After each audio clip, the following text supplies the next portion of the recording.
Olá! Neste vídeo nós vamos discutir as bases para uma teoria semiótica da realidade, ou, mais simplesmente, a hipótese de que o universo é um signo. Melhor ainda, que o universo é o desenvolvimento, o desenrolar da semiose e que, portanto, o solenoide da semiose pode ser a lógica que dá sustentação aos processos da realidade. A nossa primeira hipótese é de que não só o universo como todo é governado por um solenoide, mas qualquer evento, processo, ou mesmo qualquer possibilidade de evento ou processo dentro do que nós chamamos universo também é governado por uma solenoide. Ou seja, há uma fractalidade em que tudo o que nós conhecemos na realidade está interconectado numa geometria geral dada pelas relações dos infinitos solenoides que constituem a totalidade do solenoide do universo. A segunda hipótese, que na verdade é uma decorrência da primeira, é de que nós vivemos numa realidade monista, ou seja, há apenas uma coisa no universo e esta coisa é da natureza da mente, de uma proto-mentalidade que permeia todas as coisas.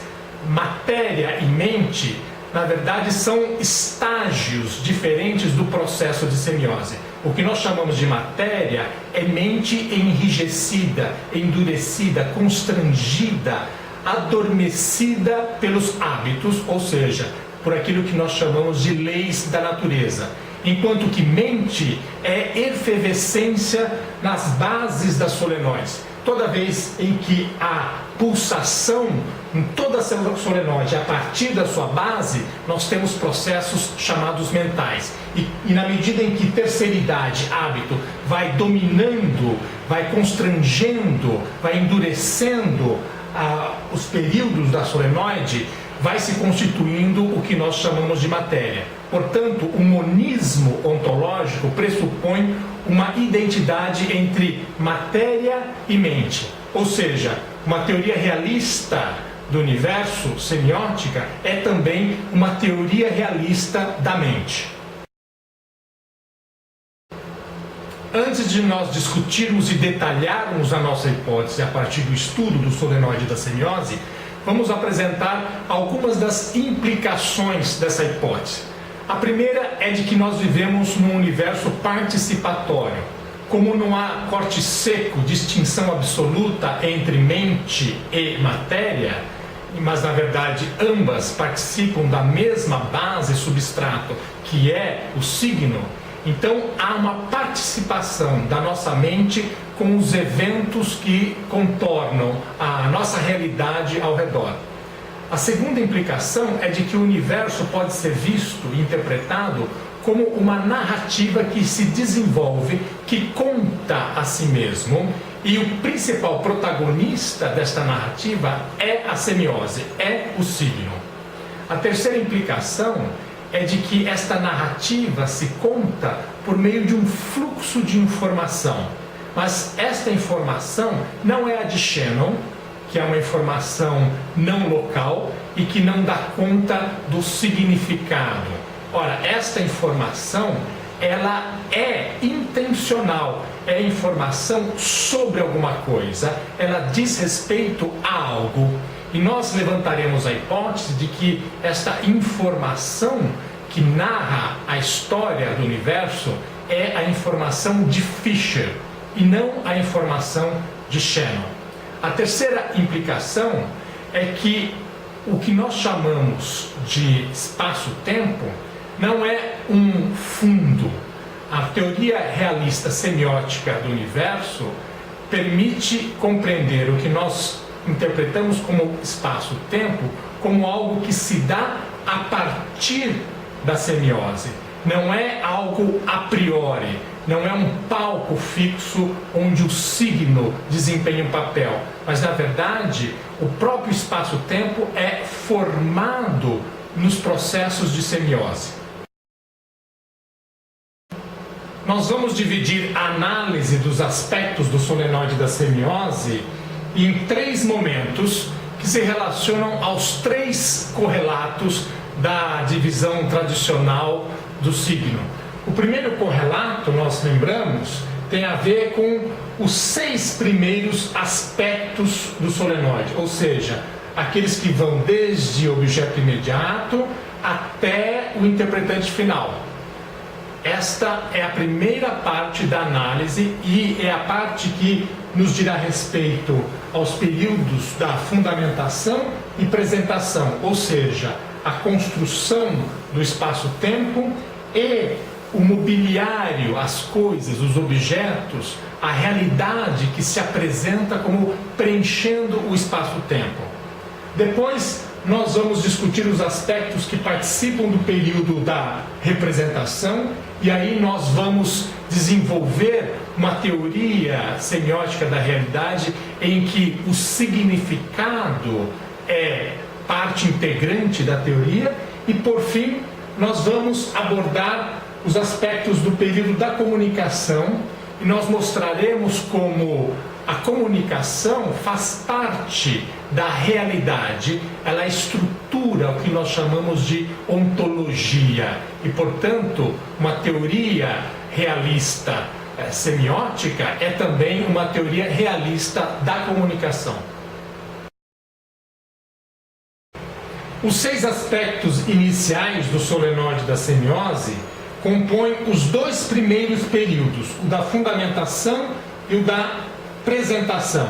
E esses 2 períodos se organizam na forma de 2 arcos, 2 loopings, que estão mapeando continuamente sobre si mesmos.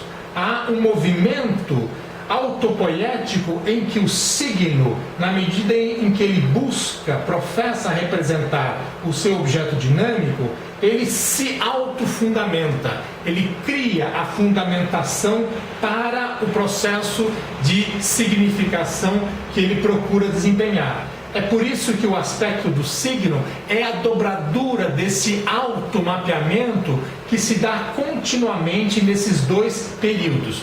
Isto é muito importante para nós entendermos como o signo se modifica, se transforma estruturalmente, espaço-temporalmente, esteticamente, na medida em que ele se aperfeiçoa, na medida em que ele aprimora a sua capacidade de significar o objeto dinâmico.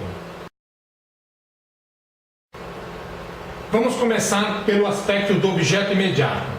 Ora, o objeto imediato é o fenômeno, é tudo aquilo que está imediatamente presente nas nossas mentes, a totalidade dos fenômenos emaranhados, sem que a gente faça qualquer juízo sobre se eles são reais ou fictícios.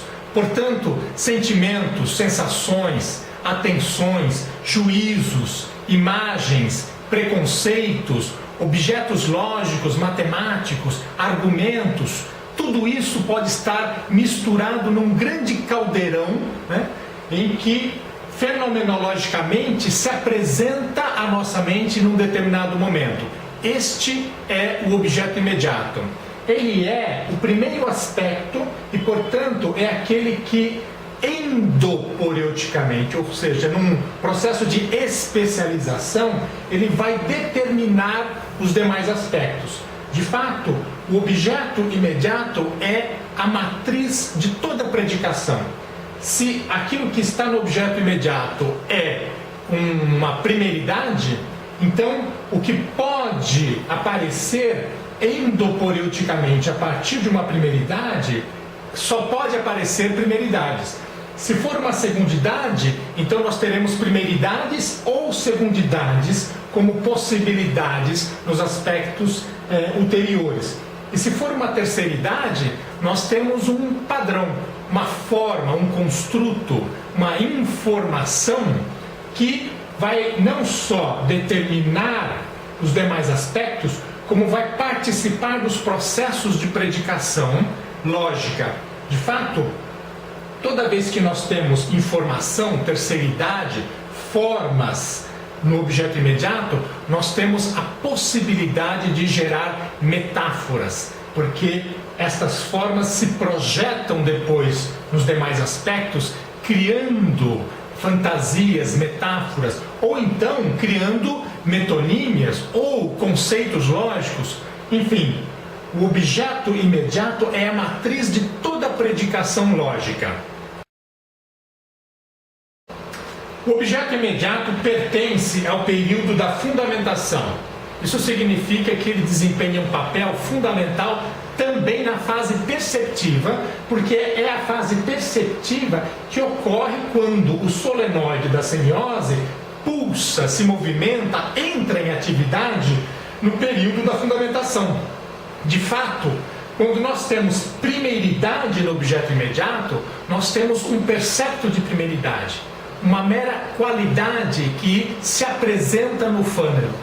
Quando nós temos o objeto imediato, uma segundidade, isso significa que um percepto se força, se choca contra o fônero, chamando a nossa atenção, criando estranheza no momento em que ele se apresenta como segundidade no fônero.